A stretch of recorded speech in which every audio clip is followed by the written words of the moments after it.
అది 1897 జనవరి 23 భారతగడ్డపై సుభాష్ చంద్రబోస్ అనే విప్లవం పుట్టినరోజు.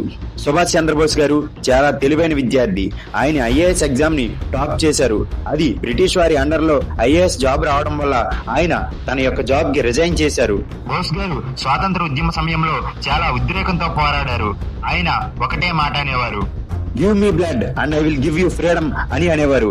ఆ ఒక్క మాట కోసం బ్రిటిష్ వారు ఆయన్ని పదే పదే జైల్లో పెట్టారు. ఆయన్ని 1941లో బ్రిటిష్ వాళ్ళు నియంత్రించలేక హౌస్ అరెస్ట్ చేశారు. అప్పుడు ఆయన దేశం విడిచి ఎక్కడికో వెళ్ళిపోయి ఆజాద్ హింద్ ఫౌజ్ అనే ఒక ఆర్మీని స్థాపించి మన దేశం కోసం వేరే దేశంలో బ్రిటిష్ వారితో పోరాడారు.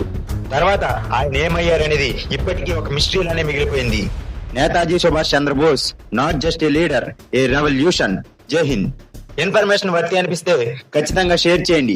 మరియు ఎలాంటి అప్డేట్స్ కోసం మన పీజే ఫ్యాక్ట్ ఛానల్ ని సబ్స్క్రైబ్ చేసుకోండి.